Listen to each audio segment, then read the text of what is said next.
Córdoba Global es un centro de estudios internacionales que tiene como objetivo vincular al público local con la política internacional.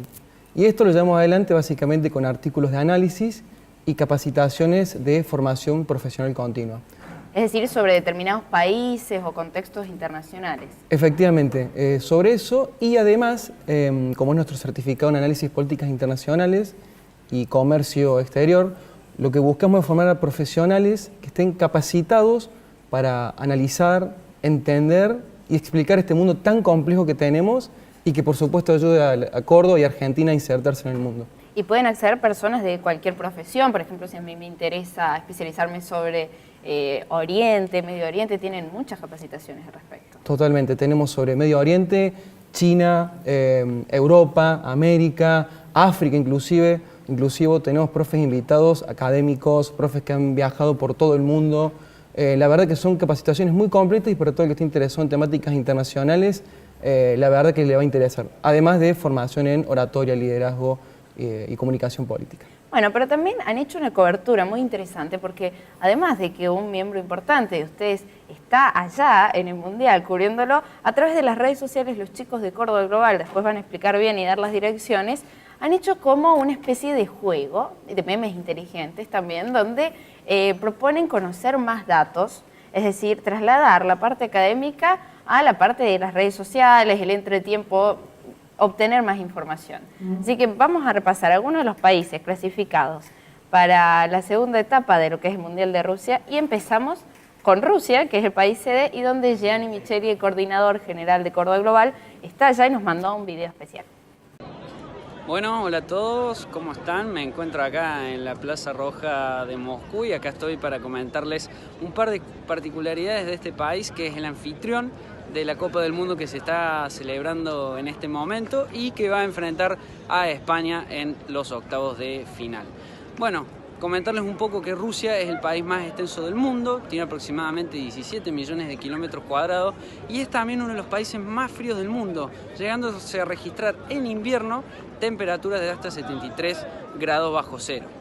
Además, está comandado políticamente por el presidente Vladimir Putin, que está ejerciendo poder desde el Ejecutivo desde el año 99, sea como presidente o como primer ministro, y que en el corriente año fue electo con el 74% de los votos para seguir ejerciendo su poder hasta el año 2024. En el año 2024 va a cumplir 25 años en el poder, convirtiéndose en uno de los líderes más longevos del mundo. Bueno, les mando un saludo a todos y vamos a Argentina.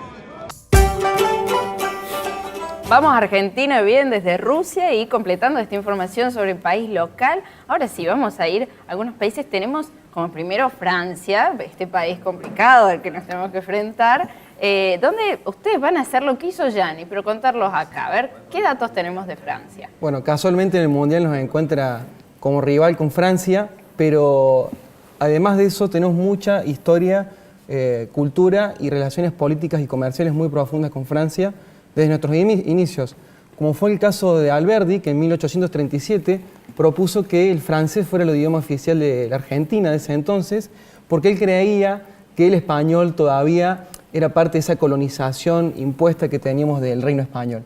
Eso fue como el primer así... Ese dato no lo tenía, por ejemplo, que habláramos todos francés, y hay muchas personas en Argentina que lo practican, sobre todo por la inmigración, pero no me lo hubiera imaginado nunca. Sí, culturalmente Argentina desde hace aproximadamente 5 años forma parte de la Organización Internacional Francófona. Comercialmente también tenemos lazos interesantes. La Cámara de Comercio la Cámara de Comercio e Industria Franco-Argentina nuclea aproximadamente a 280 empresas, como lo es Carrefour, Renault, realmente empresas que acá en Argentina tienen mucha cabida para el público local. Además de eso, el Mayo francés en el 68, cuando estaba Charles de Gaulle, tuvo incidencias en lo que fue el Cordobazo del 69, y esas cosas realmente... mucha influencia. Mucha influencia. Palabras como boulevard, palabras como atorrante, son palabras que vienen del francés con una mezcla con el español nuestro. Por otro lado, para no quedarnos solamente en la relación entre ambos países, Francia hoy, independientemente de sus últimos 3 presidentes que han sido Hollande, Sarkozy y actualmente Macron, es una potencia militar de las más grandes del mundo. Puntualmente es el sexto presupuesto militar, tiene 55,7 mil millones de dólares invertidos en armamento militar. Es básicamente, para que nos entendamos rápidamente, el 10% del PBI de Argentina invertido en presupuesto militar. Es una barbaridad, sobre todo para nosotros, que en la lista que estamos viendo en pantalla ni figuramos, pero está Estados Unidos, China, Rusia, Arabia Saudí, India, y ahí nomás sigue Francia.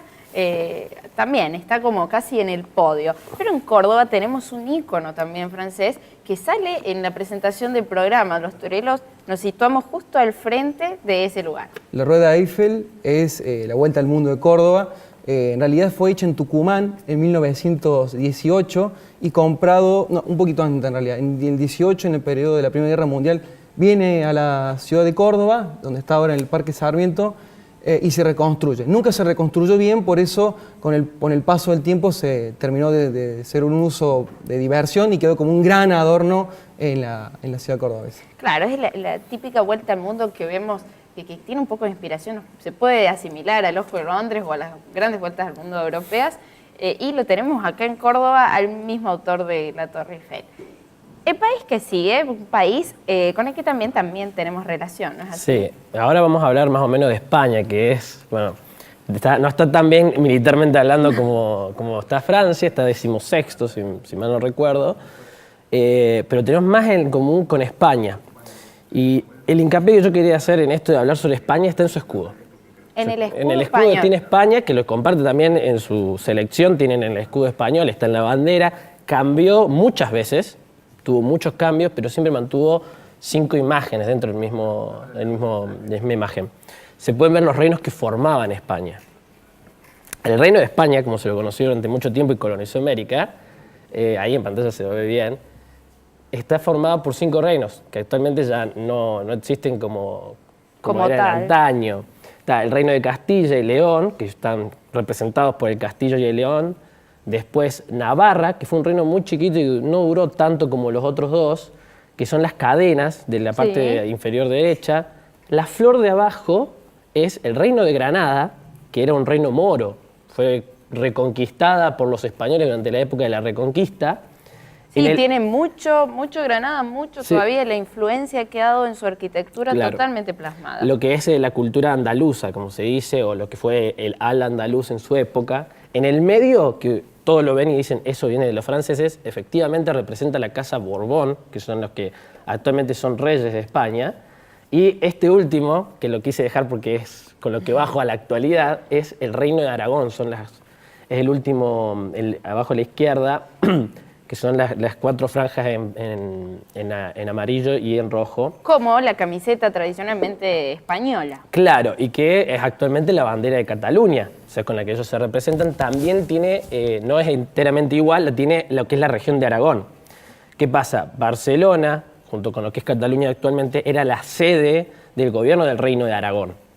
Entonces vienen con una tradición más o menos en contra de lo que es el gobierno de Madrid desde más o menos siglo XVIII, siglo XIX, por las guerras de sucesión españolas. Ellos perdieron cuando querían que se mantuviera la Casa de Habsburgo, perdieron ante los franceses y el Reino de Castilla, en que quedaran los de Borbón, la actual casa que gobierna España. Y en la placa inicial veíamos que en la selección española está esta disputa bastante importante. Claro. Hay varios jugadores que se consideran catalanes, que son de Cataluña. Que son catalanes, y ahí estaba la disputa. Se independizaba España y perdían 3 jugadores importantes de España, como Piqué, por ejemplo. Se perdían al esposo de Shakira, o sea, Eran toda una celebridad. Toda una celebridad. O sea, perdían jugadores importantes, ya de por sí perdían el Barça, cuando el clásico de España es Barça-Real Madrid.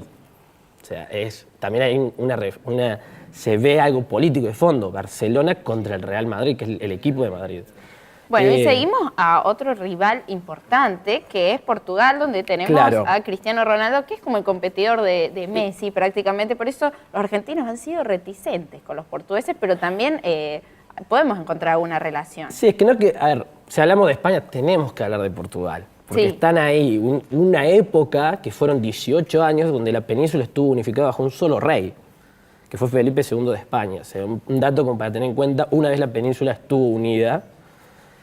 No solamente eso, Portugal fue el primer reino como tal que se unificó en toda Europa. Para la época en que Portugal se formó, hizo su reconquista hacia el sur, unificó todos los ducados de Portucales, que es de donde viene su nombre, de Portugal, y Portugale era como se le decía anteriormente a Oporto, que es la ciudad donde viene el vino Oporto.